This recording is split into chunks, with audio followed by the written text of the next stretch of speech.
Shalom Bapak Ibu dan saudara-saudara yang dikasihi oleh Tuhan. Selamat pagi dan salam sehat untuk kita semuanya. Kita bersyukur di pagi hari ini oleh karena kasih anugerahnya yang telah kita nikmati hingga kita boleh menikmati bangun pagi dengan penuh syukur dan penuh sukacita. Sebelum kita memulai kegiatan kita sepanjang hari ini, mari Bapak Ibu saudara kita awali dengan merenungkan sebagian dari firman Tuhan. Kita awali dengan doa. Mari berdoa. Ya Tuhan Yesus, terima kasih oleh karena kasih anugerah-Mu. Kami boleh ada sebagaimana adanya saat pagi hari ini semua karena kebaikan Tuhan. Kami boleh menikmati tidur yang nyaman sepanjang malam yang kami boleh lalui. Dan pagi ini kami boleh membuka mata kami, melihat cahaya kemuliaan-Mu dan menghirup udara segar yang Tuhan anugerahkan bagi kami. Kami siap beraktivitas hari ini Tuhan. Namun sebelumnya kami umat rindu membaca dan merenungkan kebenaran firman Allah. Ya Roh Kudus, bimbing kami agar kami mampu mengerti, memahami, serta diberi kemampuan untuk melakukannya di dalam kehidupan kami hari lepas hari. Dalam nama Tuhan Yesus, kami siap merenungkan firman Allah. Amin. Bapak Ibu dan saudara, yang menjadi renungan pagi kita saat ini terambil dari 1 Korintus pasal 2 ayatnya yang ke-9. Demikian firman Tuhan.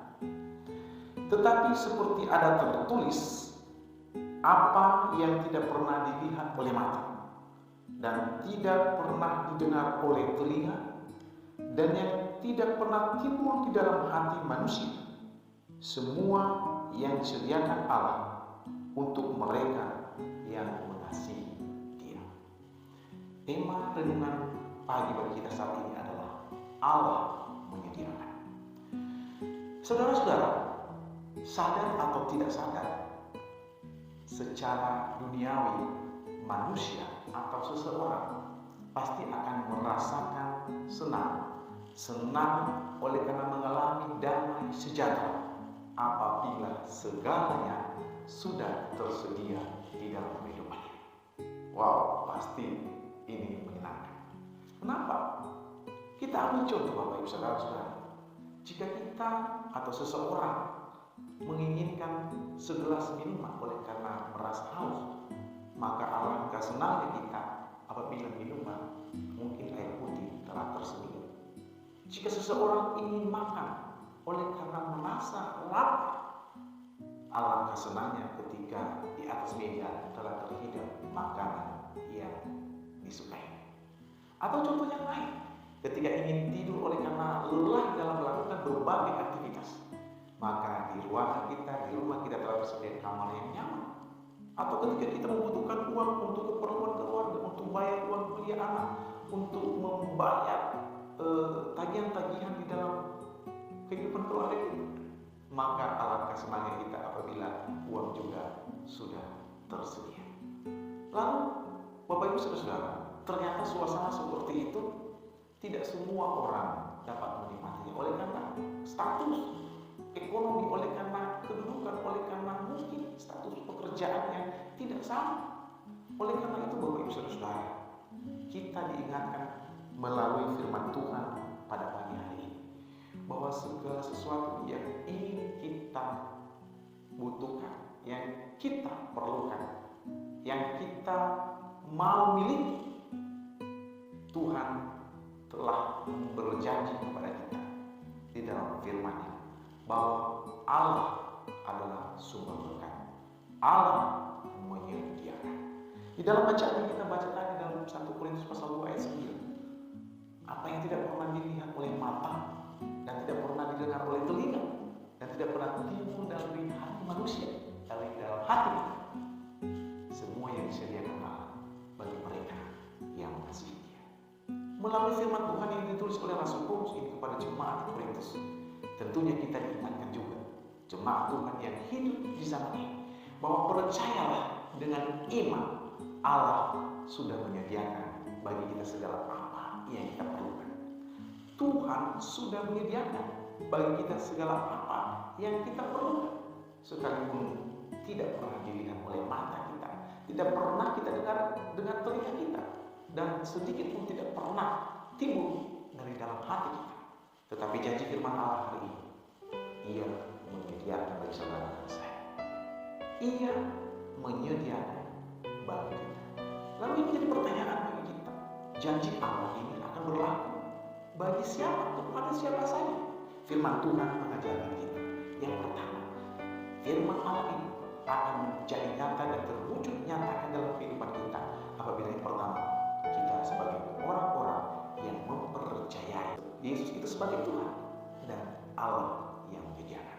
Ia berdaulat dan berkuasa atas seluruh dunia ini, bahkan atas seluruh hidup kita, bahkan segala kebutuhan dan keperluan kita. Ia mampu menyediakan segala sesuatu. Yang kedua, berlaku bagi orang yang mengasihi. Dikatakan oleh firman Tuhan tadi, apa yang tidak pernah dilihat oleh mata, tidak pernah didengar oleh telinga, dan tidak pernah timbul dari dalam hati manusia, semua yang disediakan bagi mereka yang mengasihi. Ternyata yang kedua ini, saudara-saudara, kita akan menerima janji-janji Allah ini apabila kita mengasihi Allah dengan segenap hati, segenap jiwa, dan segenap akal budi. Itulah yang menjadi dasar kenapa kita boleh menikmati janji-janjinya. Ia merasa berbangga ketika kita anak-anaknya mengasihi Dia dengan sepenuh hati, dengan cara-cara apapun yang kita boleh lakukan dalam kehidupan kita, bekerja, melayani, bahkan kita sebagai mahasiswa, anak-anak sekolah yang sedang belajar di bangku sekolah, kita mengasihi Allah, mengandalkan Allah, dan mengutamakan Allah dalam segala sesuatu. Maka janjinya itu akan berlaku bagi kita. Maka yang ketiga, akan berlaku bagi setiap kita apabila kita mau melakukan kehendaknya, mau melakukan apa yang Dia firmankan, menyenangkan hatinya, memuji-muji namanya, dan menyenangkan hatinya. Saudara-saudara, ketika kita melakukan hal-hal demikian, maka janjinya menjadi nyata dalam kehidupan saudara dan saya. Rasul Paulus mengingatkan kepada jemaat Korintus agar mereka mengasihi Allah, agar mereka percaya seutuhnya akan janji-janji Allah, dan mengingatkan jemaat Korintus agar mereka memuliakan Allah dengan segenap hati, mereka memuji-muji nama Tuhan dan memuliakan namanya. Oleh karena itu, saudara, hal yang sama juga Tuhan ingatkan bagi saudara dan saya melalui firman Tuhan sebagai renungan pagi bagi diri saya. Maukah kita menerima segala apa yang telah dijanjikan Allah, dan maukah segalanya berkat Allah itu tersedia bagi kita? Maka percayalah akan janji Tuhan.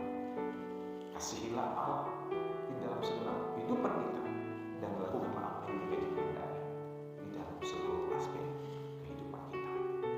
Kita meyakini janjinya akan menjadi berlaku bagi kita sekarang, sekarang, dan selama-lamanya. Selamat beraktivitas, karena Tuhan menolong nyertai kita, memberkati pekerjaan kita, bahkan Ia menyediakan apa yang menjadi kebutuhan kita. Tuhan Yesus memberkati saudara. Mari kita berdoa. Terima kasih Tuhan untuk firman-Mu yang singkat dan sederhana kami baca. Melalui janji-Mu bagi kami, apabila kami percaya kepada Tuhan, mengasihi Tuhan, dan melakukan kehendak-Mu di dalam kehidupan kami, maka firman Allah yang kami dengarkan saat pagi ini, yang tidak pernah kami lihat oleh mata, tidak pernah terdengar oleh telinga kami, dan tidak pernah timbul dari dalam hati kami, maka semua yang disediakan Allah bagi setiap kami yang mengasihi Engkau. Oleh karena itu, kami mohon Roh Kudus menolong, memberkati, dan memampukan kami untuk mengerti memahami firman ini, serta kami mau menjadi pribadi-pribadi yang tidak hanya sekedar mendengar, tetapi mampu mengaplikasikan dan melakukan firman ini di dalam kehidupan kami hari lepas hari. Terpuji-pujilah Engkau Tuhan Yesus, Allah yang mengasihi kami. Amin.